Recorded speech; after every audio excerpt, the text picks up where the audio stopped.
Namaste viewers, welcoming you all once again to FB live session. Today 28th of July, are you aware of this day? Yes, today is World Hepatitis Day, a day commemorated to create awareness about hepatitis. So briefing about hepatitis, there are 5 main strains of hepatitis virus, A, B, C, D and E. Together hepatitis B and C are the most common cause of death. And so in the COVID pandemic time, hepatitis continues to claim thousands of lives every day. So coming to the theme of this year, the theme is hepatitis free future with a focus on among the women and their newborns. Definitely hepatitis B virus can be prevented among newborns through the use of safe and effective vaccine. Today we have with us Dr. Madhusudanan, surgical gastroenterologist and liver transplant surgeon who has 9 years of experience. He graduated from Madurai Medical College in 2005, training in general surgery in 2008 and specialized in gastrointestinal surgery from Madras Medical College, Chennai. He had his advanced training in hepatopancreatobiliary surgery and liver transplantation from Apollo Hospitals, New Delhi. He was also a part of the team that performed the first successful adult and pediatric living donor liver transplantation in Madurai and south of Tamil Nadu.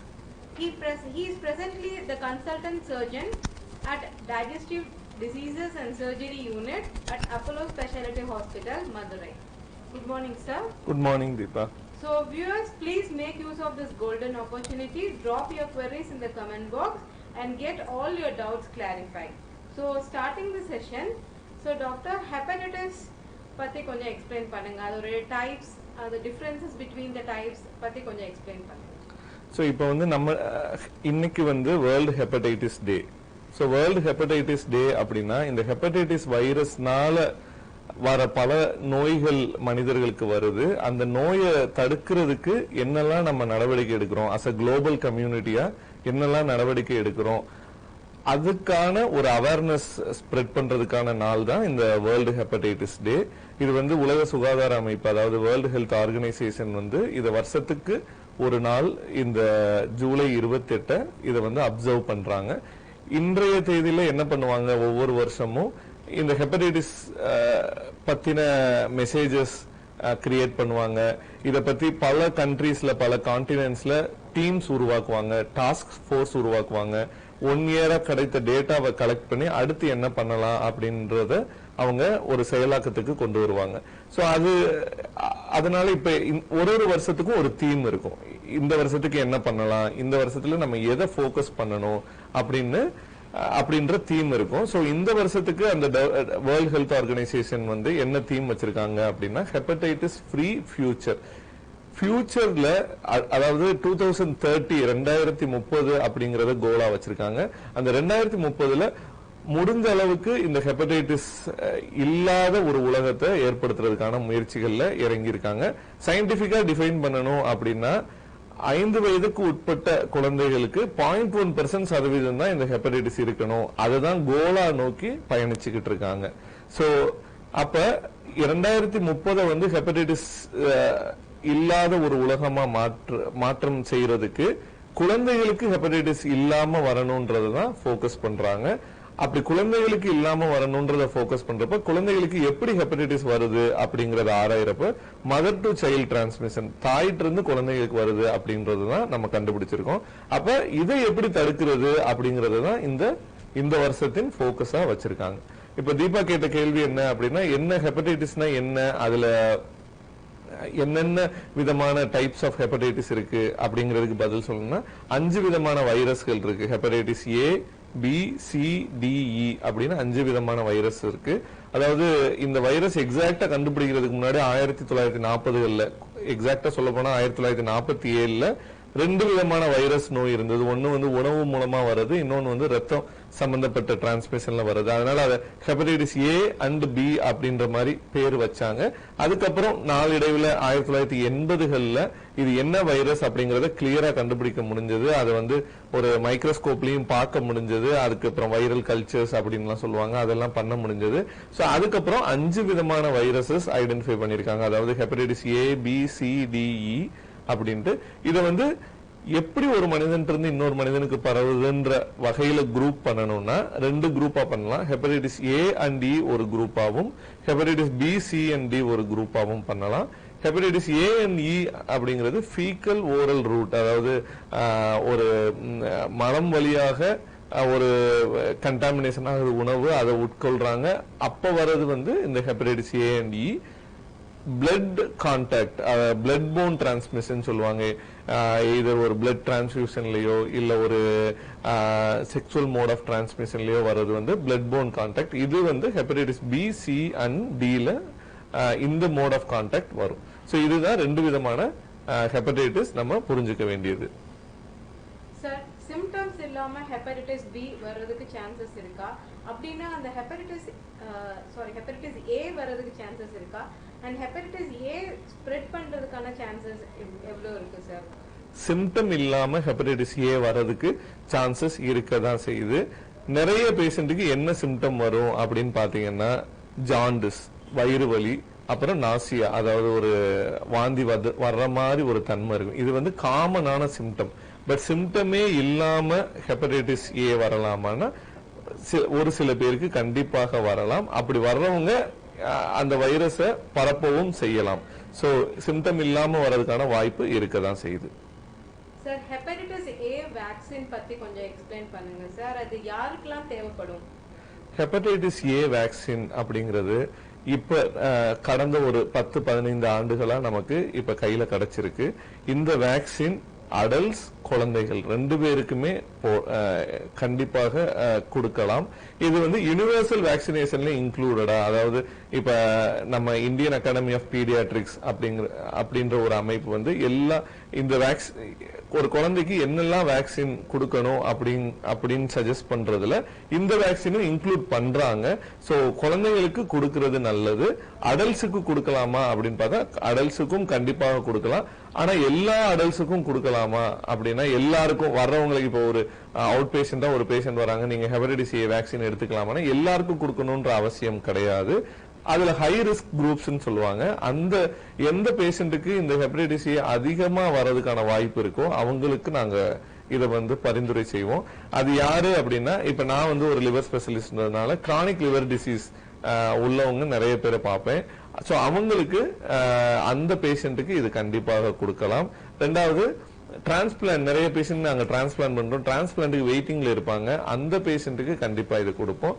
அதே மாதிரி kidney transplant பேஷண்ட்டுக்கு வெயிட்டிங்ல இருக்கிறவங்க, இல்ல என் stage renal failure, அதாவது டயாலிசிஸ்ல உள்ள patient, வேற ஏதாச்சும் ஒரு காரணங்களால இம்யூனோ காம்ப்ரமைஸ் பேஷண்ட், அதுக்கப்புறம் அதிகமா ஃபுட் இண்டஸ்ட்ரியில இருக்கிறவங்க. ஏன்னா ஃபுட் இண்டஸ்ட்ரீஸ்ல இருக்கிறவங்க இது வந்து ஷெட் பண்றாங்க, அவங்க உடம்புல இருந்து வெளியே வருது அப்படின்னா அது ஃபுட்டை கண்டாமினேட் பண்ணும். அப்போ அந்த ஃபுட்டை உட்கொள்றவங்களுக்கு இந்த வைரஸ் வர வாய்ப்பு இருக்கு. சோ ஃபுட் இண்டஸ்ட்ரீஸ்ல இருக்கிறவங்க, சோ இவங்களுக்கு எல்லாம் வந்து இதை பரிந்துரை செய்யறோம். அடல்ட்டுக்கு யுனிவர்சல் வேக்சினேஷன் சஜஷன் கிடையாது.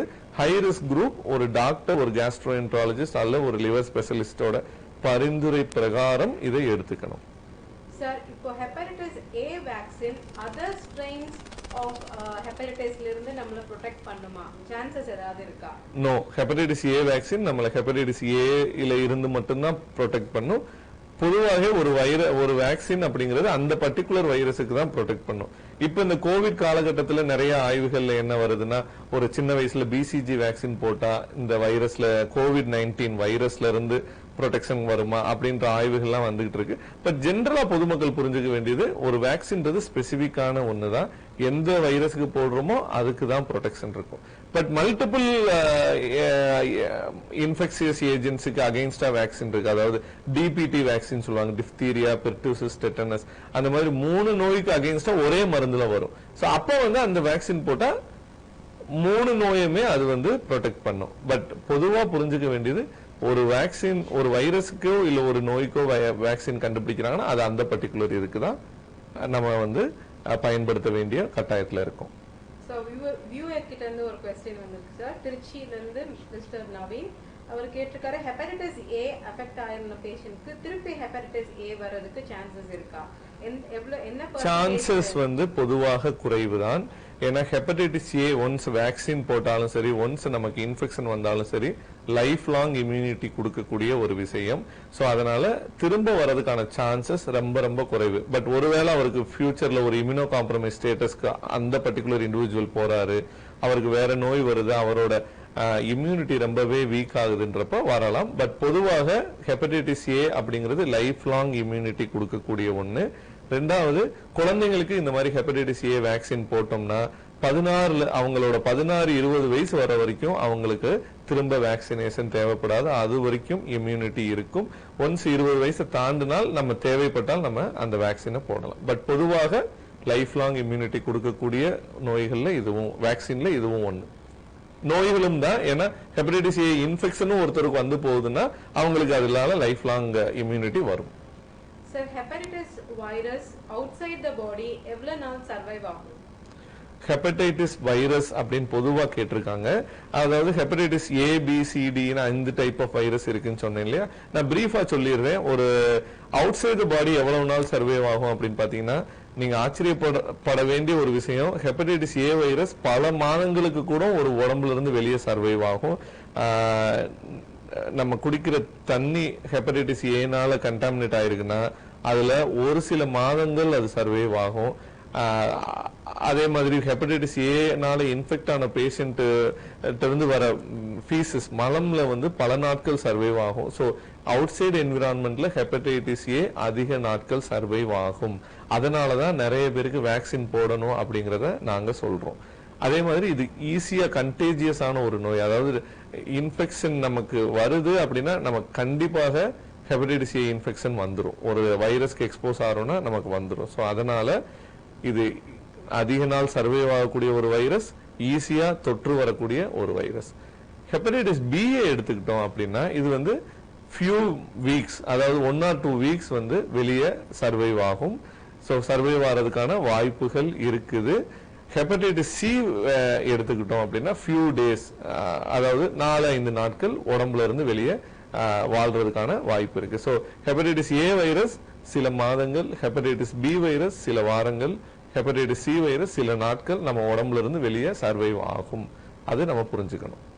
சார், இப்போ ஹெப்படைட்டிஸ் பி பத்தி எக்ஸ்பிளைன் பண்ணீங்க சார். Acute hepatitis B, chronic hepatitis B அப்படின்னு சொல்றாங்க. அதை பத்தி எக்ஸ்பிளைன் பண்ணுங்க சார். இது ஒரு டெக்னிக்கலான கேள்வி.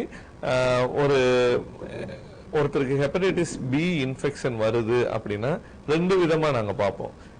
அக்யூட் வைரஸ் இன்ஃபெக்ஷனா இல்ல கிரானிக் ஹெப்படைட்டிஸ் பி வைரஸ் இன்ஃபெக்ஷனா அப்படின்னு. அக்யூட் வைரஸ் இன்ஃபெக்ஷன் அப்படின்னா என்னன்னா, அவங்களுக்கு லிவர் வந்து நார்மலா இருக்கும். ஒரு ஹெப்படைட்டிஸ் பி அவருக்கு ஏதோ ஒரு மூலமா அவர் உடம்புக்குள்ள அந்த வைரஸ் வருது அப்படின்னா ஒரு 4 வாரம் 5 வாரத்துல அவருக்கு சிம்டம் வர ஆரம்பிக்கும். ஒரு ஜாண்டிஸோ வேற ஏதோ ஒரு சிம்டம் வர ஆரம்பிக்கும். ஸோ அது வந்து அக்யூட் ஹெப்படைட்டிஸ் பி. இந்த டைம்ல அவங்களுக்கு ஜாண்டிஸ், ஃபீவர் அதெல்லாம் வரலாம். நிறைய பேருக்கு வந்து இது சிம்டமே இல்லாம இருக்கும். ஹெப்படைட்டிஸ் பி இன்ஃபெக்ஷன் உடம்புல வந்தாலும் நிறைய பேருக்கு சிம்டமே இல்லாம இருக்கும். அக்யூட் ஹெப்படைட்டிஸ் பி வர்றப்ப அதுல இருந்து ரெக்கவரி ரேட் வந்து ரொம்ப ரொம்ப அதிகம். அதாவது மோர் தென் 90% வந்து ரெக்கவர் ஆயிருவாங்க. ஆனால் ஒரு சில பேர் வந்து இத அக்யூட் ஃபேஸ்ல இருந்து கிரானிக் ஃபேஸுக்கு மாறுவாங்க. அதாவது உடம்புலயே அந்த வைரஸ் சுத்திக்கிட்டே இருக்கும். அது வந்து லாங் டேர்ம் டேமேஜ் ஏற்படுத்தும் லிவருக்கு. அதுதான் கிரானிக் ஹெப்படைட்டிஸ் பி அப்படின்னு சொல்றது. லாங் டேர்ம் டேமேஜ் ஏற்படுத்துறப்ப லிவருக்கு என்னெல்லாம் வரலாம் ப்ராப்ளம்னா, ஒரு 20-25 ஆண்டுகள் கழித்து, அதாவது நம்ம ஒரு பேஷண்ட்டுக்கு உடம்புல ஹெப்படைட்டிஸ் பி வைரஸ் வந்து 20-25 ஆண்டுகள் ஆனப்புறம் தான் இந்த வைரஸ் இன்ஃபெக்ஷனுக்கான மேனிஃபெஸ்டேஷன்ஸ் வரும். அப்படி வர்றப்ப சிரோசிஸ், அதாவது கல்லீரல் சுருக்கம் இல்ல லிவர் கேன்சர் கூட வரலாம்.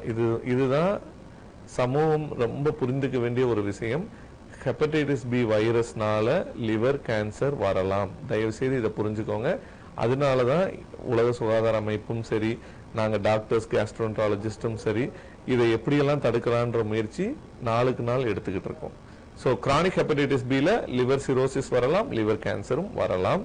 அடிக்கடி லிவர் இன்ஃபெக்ஷனும் வரலாம், ஜாண்டிஸும் வரலாம்.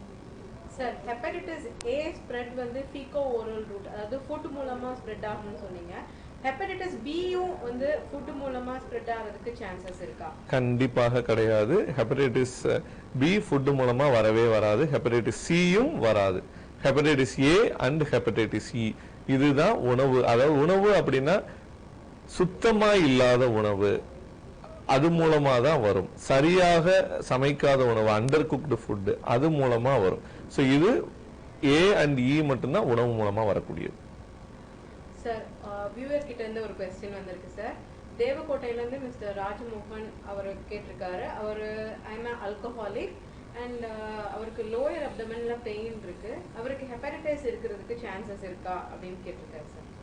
கண்டிப்பாக சான்சஸ் இருக்கு. ஒரு ஆல்கஹால் உட்கொள்றவருக்கு லிவர் டேமேஜ் ஆகிறதுக்கான வாய்ப்புகள் மிக அதிகம். அதனால நாங்க என்ன சொல்லுவோம், லிவர் ஸ்பெஷலிஸ்டா நாங்க என்ன சொல்லுவோம்னா, ஆல்கஹால் பக்கம் போகவே கூடாது அப்படிங்கறத தான் நாங்க சொல்லுவோம். ஒரு ஆல்கஹால் உள்ளவங்க உட்கொள்றவங்களுக்கு ஜாண்டிஸ் வருது, இல்ல வயிறு வலி வருது அப்படின்ற பட்சத்துல ஆல்கஹால்னால லிவர் ப்ராப்ளம் வர்றதுக்கான வாய்ப்பு உறுதியாக இருக்கு. கண்டிப்பா நீங்க வந்து ஒரு கேஸ்ட்ரோன்ட்ராலஜிஸ்டோ, லிவர் ஸ்பெஷலிஸ்டோ, ஒரு ஜெனரல் பிசிசியனையோ நீங்க போய் தொடர்பு கொண்டுட்டு லிவர் டெஸ்ட் எடுக்கணும். அதுக்கப்புறம் ப்ரொஃபஷனல் ஹெல்ப், அதாவது நாங்க டாக்டர்ஸ், சைக்காட்ரிஸ்ட் எல்லாருமே ஆல்கஹால்ல இருந்து விடுபட்டு வாழ்றதுக்கான வழிமுறைகளை சொல்லுவோம். அதுக்கான மருந்துகள் இருக்கு, அதுக்கான சைக்கலாஜிக்கல் சப்போர்ட் இருக்கு, ஃபேமிலி சப்போர்ட்டை ஏற்படுத்தி கொடுப்போம். ஸோ இதையெல்லாம் நீங்க எடுத்துக்கிட்டு எப்படி இந்த ஆல்கஹால்ல இருந்து வெளியே வரணும் அப்படிங்கிறதுக்கான முழு முயற்சியில நீங்க இறங்கணும்ன்றத நான் ரொம்ப வேண்டி கேட்டுக்கிறேன். Sir, mode of transmission hepatitis பிக்கு பிளட்னு சொன்னீங்க. ஸோ அப்படி இருக்க பர்சன், ஹெப்படைட்டிஸ் பி அஃபெக்ட் ஆன பர்சன் பிளட் டொனேட் பண்ணலாமா? ஹெப்படைட்டிஸ் பி அஃபெக்ட் ஆன பர்சன் பிளட் டொனேட் பண்ணவே கூடாது. அது வந்து ரொம்ப ரொம்ப முக்கியம். ஆல்ரெடி உங்களுக்கு நோன் ஹெப்படைட்டிஸ் பின்னா நீங்க பிளட் டொனேட் பண்ண முடியாது. ஒன்னு. ரெண்டாவது, இப்ப வாலண்டரி பிளட் டொனேஷன் சொல்லுவாங்க. அதாவது நிறைய பிளட் பேங்க்ஸ்ல, நான் மதுரை மெடிக்கல் காலேஜ்ல இருக்கப்போ கூட நான் பிளட் பேங்க்ல பார்ட் டைமா வேலை செய்வேன். நிறைய பேர் வாலண்டரியா வந்து பிளட் கொடுப்பாங்க.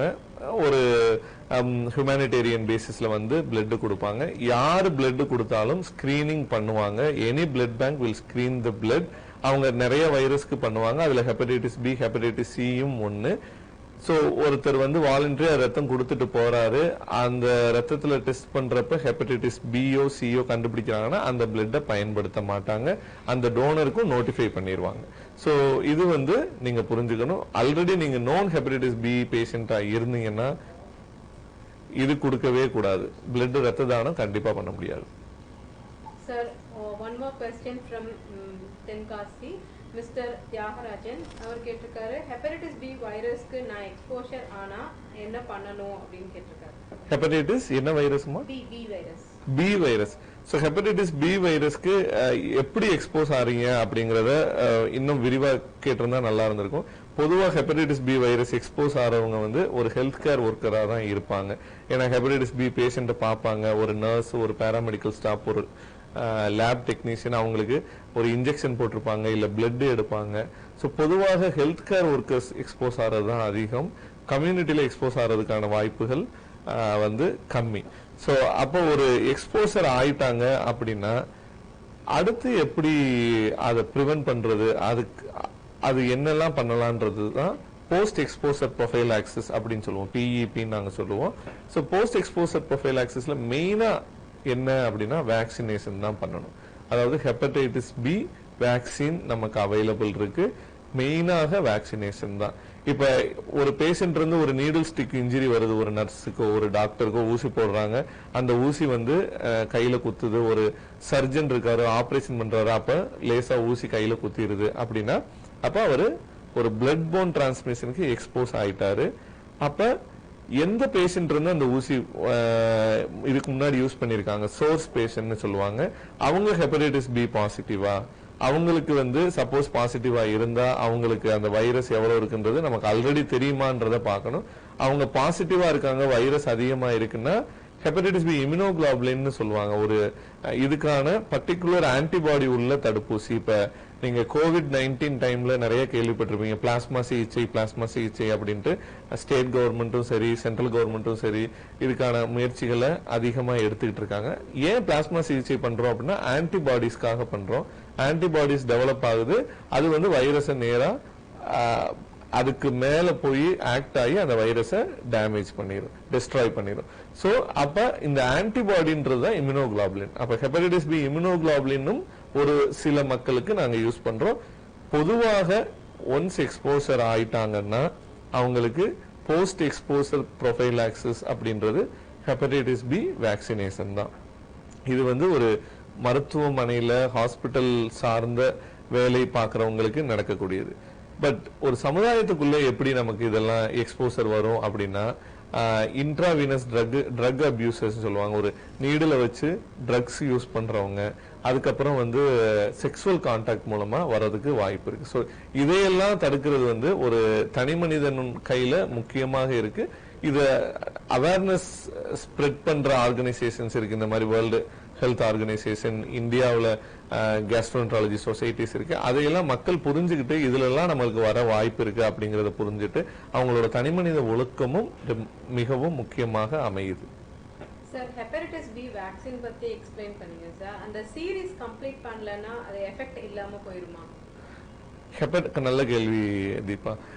அதாவது ஹெப்படைட்டிஸ் பி வேக்சின் அப்படிங்கிறது ஒரு டோஸ் கிடையாது, 3 டோஸ் கொடுக்கணும். அதை நல்லா புரிஞ்சுக்கணும். மினிமம் 3 டோஸ், 2ல இருந்து 3 டோஸ். அதாவது ஃபர்ஸ்ட் ஒரு டோஸ், 2வது டோஸ் அந்த முதல் டோஸ் கொடுத்ததுக்கு அப்புறம் 4 to 8 வீக்ஸ் கழிச்சு, அதாவது 1 மாசத்துலயோ 2 மாசத்துக்குள்ள கொடுத்துடணும். 3வது டோஸ் அதுக்கப்புறம் 6வது மாசத்துக்குள்ள கொடுக்கணும். ஸோ இதுதான் வந்து ஸ்கெடியூல்டு. இது குழந்தைங்களுக்கு பாத்தீங்கன்னா 0-1-6 சொல்லுவோம். பிறந்த உடனே ஒரு டோஸ், 1 மாசம் கழிச்சு இன்னொரு டோஸ், 6வது மாசத்துல இன்னொரு டோஸ். சோ இதுதான் இந்த அட்டவணை மூலமா நம்ம 3 டோசஸ் கொடுக்கறப்பதான் இது நிறைவடையுது. இப்ப சப்போஸ் ஒரு பேஷண்ட் 2 டோஸ் கொடுத்திருக்காங்க, அப்புறம் மறந்துட்டாங்க, விட்டுட்டாங்க அப்படின்னா திரும்ப வந்து ஃபர்ஸ்ட்ல இருந்து ரீஸ்டார்ட் பண்ணணும்னு அவசியம் இல்லை. விட்ட டோஸை எவ்வளவு சீக்கிரம் கொடுக்க முடியுமோ அப்படி கொடுத்துடலாம். சோ செகண்ட் டோஸ் விட்டாலும் சரி, தேர்ட் டோஸ் விட்டாலும் சரி, எவ்வளவு சீக்கிரம் கொடுக்க முடியுமோ அதை வந்து நம்ம கொடுத்துடலாம். என்னைய பொறுத்த வரைக்கும் இது வந்து ஒரு மருத்துவர் முடிவெடுக்க வேண்டிய விஷயம். சோ சப்போஸ் நீங்க விட்டுட்டீங்க அப்படின்னா ஒரு கேஸ்ட்ரோஎன்ட்ராலஜிஸ்டோ ஒரு பிசிஷியனோ தொடர்பு கொண்டு அவங்ககிட்ட நீங்க கேட்டீங்கன்னா அவங்க அடுத்து என்ன பண்ணணும்னு சொல்லுவாங்க. பட் விட்டுட்டோன்ட்டு கஷ்டப்பட வேணாம், திரும்பவும் அதை யூஸ் பண்ணி அதே மருந்தை இன்ஜெக்ஷன் பண்ணிக்கலாம். அதனால உங்களுக்கு பெனிஃபிட் கிடைக்க தான் போகுது. சார், தேனில இருந்து ஒரு வியூவர் क्वेश्चन கேட்டிருக்காரு. பிரெக்னன்ட் உமனுக்கு வந்து ஹெப்படைட்டிஸ் பி டெஸ்ட் வந்து ருட்டீனா பண்றாங்களா அப்படின்னு சொல்லி கேட்டிருக்காரு. பிரெக்னன்ட் உமனுக்கு 100% பண்ணி ஆகணும். இன்ஃபேக்ட் இந்த வருஷத்தோட வேர்ல்டு ஹெப்படைட்டிஸ் டே தீம் அப்படிங்கறதே வந்து இதுதான். ஹெப்படைட்டிஸ் ஃப்ரீ ஃபியூச்சரை வந்து நம்ம நோக்கி போறதுக்கு மதர்ட்ட இருந்து குழந்தைக்கு, தாயிட்ட இருந்து குழந்தைக்கு வரதை தடுக்கிறது தான் இந்த வருஷத்தோட தீம். அது எப்படி தடுக்க முடியும் அப்படின்னா டெஸ்ட் பண்ணாதான் தடுக்க முடியும்.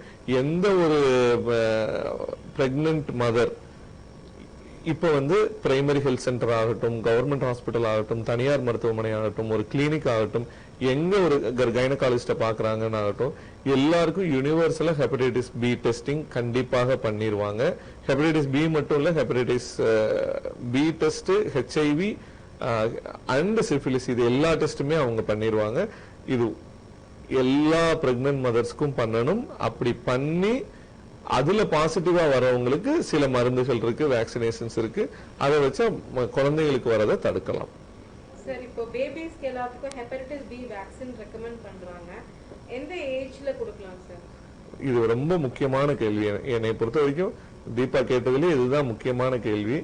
ஏன் சொல்றேன்னா, எப்ப கொடுக்கணும் அப்படின்னா பிறந்த உடனே 24 மணி நேரத்துக்குள்ள அந்த குழந்தைக்கு கொடுக்கணும். இது வந்து இப்ப எல்லா இடத்துலயும் அவைலபிள் ஆக ஆரம்பிச்சிருச்சு. பெரிய ஊர்ல எல்லாம் வந்து எல்லா ஹாஸ்பிட்டல்லையும் அவைலபிள் ஆகுது. ஆனா WHO உலக சுகாதார அமைப்பு நடத்தின ஒரு ஆய்வுல என்ன கண்டுபிடிச்சிருக்காங்கன்னா, இந்த உலகம் ஃபுல்லா 40% மக்களுக்கு தான் இந்த உடனே அந்த ஃபர்ஸ்ட் டோஸ் கொடுக்க முடியுது. மிச்சம் 60% மக்கள் இந்த உலகத்துல அந்த ஃபர்ஸ்ட் டோஸ் பிறந்த உடனே ஃபர்ஸ்ட் டோஸ் கொடுக்க முடியல. ஃபார் எக்ஸாம்பிள் மதுரை பக்கத்துல ஒரு கிராமம் இருக்கு. அந்த கிராமத்துல வந்து ஒரு குழந்தை பிறக்குது ஒரு பிரைமரி ஹெல்த் சென்டர்லயோ இல்ல ஒரு சின்ன ஹாஸ்பிட்டலோ குழந்தை பிறகுதுன்னா உடனே அவங்களுக்கு வந்து எப்பயுமே ஃப்ரிட்ஜ்ல அந்த வேக்சின் வச்சிருப்பாங்க. பிறந்து 24 மணி நேரத்துக்குள்ள அந்த தடுப்பூசி கொடுத்துருவாங்க. அப்படி கொடுக்க முடியாத குழந்தைகளுக்கு இந்த ஹெப்படைட்டிஸ் பி வர்றதுக்கான ரிஸ்க் அதிகம். ஸோ பிறந்து 24 மணி நேரத்துக்குள்ள கொடுக்கறதுன்றது ஒரு முக்கியமான விஷயம். பிளஸ் இன்னொரு விஷயம் இதுல என்ன பாக்குறாங்க, அரசாங்கம் என்ன பாக்குதுன்னா எத்தனை பேருக்கு எத்தனை குழந்தைங்களுக்கு இதை கொடுத்துருக்கீங்க அப்படின்ற டேட்டா எடுக்குது. அது எவ்வளவு தூரம் 100% நெருங்குதோ அவ்வளவு தூரம் ஒரு சமுதாயத்துல பப்ளிக் ஹெல்த் நல்லா இருக்கு அப்படிங்கிற ஒரு பேராமீட்டரையும் இதை வச்சு அசஸ் பண்றாங்க. ஸோ எவ்வளவு பேருக்கு எத்தனை குழந்தைங்களுக்கு பிறந்த உடனே within 24 hours first dose vaccine கொடுத்துருக்கோமோ அது வந்து அந்த சமுதாயத்தின் பப்ளிக் ஹெல்த்துக்கான ஒரு பேராமீட்டராகவும் இது அமையுது.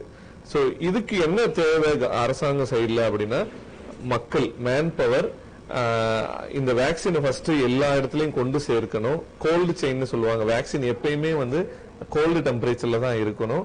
தயாரிப்பான இடத்துல இருந்து டிரான்ஸ்போர்ட் ஆகி யூஸ் பண்ற இடம் வரைக்கும் அந்த ஐஸ் உள்ள டெம்பரேச்சர் வந்து பிரேக் ஆகக்கூடாது. அதான் கோல்டு செயின் பிரேக் ஆகக்கூடாதுன்னு சொல்லுவாங்க. ஸோ அப்ப இங்கிருந்து அங்க வரைக்கும் டிரான்ஸ்போர்ட் ஆறதுக்கு கண்டிப்பாக மேன் பவர் வேணும். ரெண்டாவது இந்த சப்ளை செயின் வந்து இன்டகிரேட்டடா இருக்கணும். அதுக்கப்புறம் அவேர்னஸ், அங்க ஒரு சின்ன கிராமத்துல பிராக்டிஸ் பண்ற டாக்டர் ஆகட்டும் ஒரு நர்ஸ் ஆகட்டும் அவங்களுக்கு இந்த வேக்சின் குழந்தை பிறந்துருச்சு உடனே இந்த பிசிஜி வேக்சின் கொடுக்கணும், இந்த ஹெப்படைட்டிஸ் பி வேக்சின் கொடுக்கணும்ன்ற அவேர்னஸ் அவங்களுக்கு இருக்கணும். ஸோ அப்படின்னாதான் அதை தேடி போவாங்க. அது எங்க கிடைக்குதுன்ட்டு தேடி போய் அந்த வேக்சினை வாங்கி கொடுப்பாங்க. ஸோ அவேர்னஸ் ஸ்ப்ரெட் பண்றது, அதுக்கப்புறம் டேட்டா கலெக்ட் பண்றது. சரி, இப்போ ஒரு பிரைமரி ஹெல்த் சென்டர், ஒரு சின்ன கிராமத்துல இருக்க பிரைமரி ஹெல்த் சென்டர்ல மாசத்துக்கு ஒரு 35 டெலிவரி வருதுன்னா அப்ப போய் அவங்க பிரைமரி ஹெல்த் சென்டர்ல இருக்க ரிஜிஸ்டர்ல எல்லாருக்கும் எல்லா குழந்தைகளுக்கும் வேக்சின் கொடுத்துருக்கீங்களான்ற ரிஜிஸ்டரை செக் பண்ணுவாங்க. ரிஜிஸ்டரை செக் பண்றப்பயே சைட் பை சைடு ஃப்ரிட்ஜில் இருக்க வேக்சின்ல ஸ்டாக் எத்தனை இருக்குது, எத்தனை குறைஞ்சிருக்கு, அது கரெக்டா மேட்ச் ஆகுதான்றதையும் டெஸ்ட் பண்ணுவாங்க. ஸோ இதையெல்லாம் பண்றதுக்கு நமக்கு எப்படி ஒரு அட்மினிஸ்ட்ரேட்டிவ் ரீதியா நம்ம இந்த கான்செப்ட்ஸ் தேவையோ அதுக்கு ஏற்ற மாதிரி மேன் பவரும் தேவை. அதுக்கு கவர்மெண்ட் வந்து எல்லா வேலையும் பண்ணிக்கிட்டு இருக்காங்க.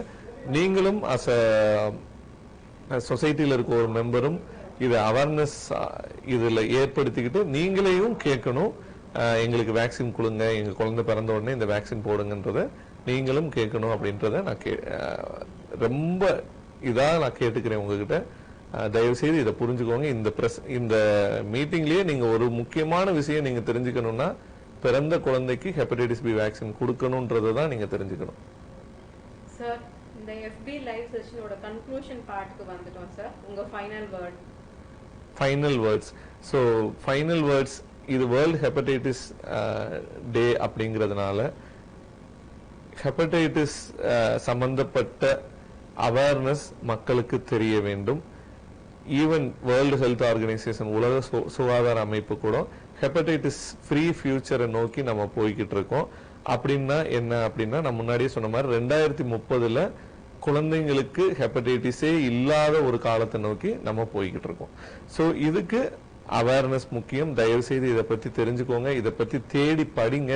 படிச்சு உங்க ஃப்ரெண்ட்ஸ், உங்களோட சோசியல் மீடியா, வாட்ஸ்அப், ஃபேஸ்புக் இதுல ஷேர் பண்ணுங்க. நீங்க கிராமத்துல இருந்து வர்றவங்களா இருந்தா கிராமத்துல போய் அங்க இருக்கிற நர்சஸ், அங்க இருக்க மக்களுக்கும் இதை பத்தி சொல்லுங்க. இந்த COVID-19, இப்ப இந்த உலகமே இந்த COVID-19 பேண்டமிக்கை எதிர்த்து போராடிக்கிட்டு இருக்கு. இந்த டைம்லயும் நீங்க வேர்ல்டு ஹெல்த் ஆர்கனைசேஷன், உலக சுகாதார அமைப்பு வந்து ரெகுலரா COVID-19 பத்தி பல டேட்டாக்களை வெளியிட்டுக்கிட்டு இருக்கு. அப்பயும் இது என்ன சொல்றாங்க, இந்த ஹெப்படைட்டிஸை பத்தி என்ன சொல்றாங்கன்னா, இந்த டைம்லயும் இந்த ட்ரீட்மெண்ட்டை நிப்பாட்டிடாதீங்க, ஹெப்படைட்டிஸ் சம்பந்தப்பட்ட ட்ரீட்மெண்ட்டை நிப்பாட்டிடாதீங்கன்னு சொல்றாங்க. ஏன் சொல்றாங்க அப்படின்னா, இப்ப COVID-19 நீங்க பாக்குறீங்க, கிட்டத்தட்ட 1.5 கோடிக்கு மேல மக்கள் இந்த உலகம் ஃபுல்லா பாதிக்கப்பட்டுட்டாங்க. ஆனால் நீங்க கேட்டா ஆச்சரியப்படுவீங்க, ஹெப்படைட்டிஸ் பி அண்ட் சினால மட்டும் இந்த உலகத்துல இப்போதைக்கு 325 மில்லியன் பேரு பாதிக்கப்பட்டிருக்காங்க. கிட்டத்தட்ட ஒரு அமெரிக்காவோட பாப்புலேஷன் அளவுக்கான மக்கள் இந்த உலகத்துல பாதிக்கப்பட்டிருக்காங்க. ரெண்டாவது, ஒரு வருஷத்துக்கு குறைஞ்சது 1.4 மில்லியன், அதாவது 14 லட்சம் பேர் இதுக்காக உயிரிழக்கிறாங்க இந்த வைரஸ்க்காக. ஆனால் இது வந்து தடுக்கக்கூடிய ஒன்று. ஸோ இதுதான் ரொம்ப முக்கியம். COVID-19 வைரஸ் அப்படிங்கிறது இப்போ எல்லாருக்கும் அந்த வைரஸை பத்தி தெரியுது. அதனால மாஸ்க் போடுறாங்க, ஹேண்ட் வாஷ் பண்றாங்க, அவங்களுக்கு அவங்களே சேஃபா இருக்காங்க. அது ரொம்ப சந்தோஷப்படக்கூடிய ஒரு விஷயம். அதே டைம்ல இந்த ஒரு ஆப்பர்ச்சுனிட்டி யூஸ் பண்ணி மற்ற பல வைரஸ்களும் இருக்கு. COVID-19 வைரஸை விட அதிகமா உயிர்கொல்லி வைரஸ்களும் இருக்குது. அதை நம்ம அவேர்னஸ் நமக்கு கிடைச்சதுன்னா அதை தடுக்கிறதுக்கான நடவடிக்கை எடுத்தா இதை இந்த COVID-19 விட அதோட இம்பாக்டை நம்ம குறைக்க முடியும் அப்படிங்கிறது தான் நான் சொல்ல விரும்புறேன். ஸோ COVID-19 பேண்டமிக்கு ஒரு கருவியா பயன்படுத்தி எல்லா நோய்களை பத்தியும் அவேர்னஸ் வந்துருச்சு அப்படின்னா ஒரு நோய் இல்லாத ஒரு உலகத்தை நோக்கி நம்ம மூவ் ஆறதுக்கான வாய்ப்புகள் மிக மிக அதிகம். So viewers, for appointments with Dr. Madhusudanan, surgical gastroenterologist and liver transplant surgeon, Apollo Specialty Hospitals, Madurai, please contact 0452 434 1021 0452 258089. Thank you, sir. Thank you.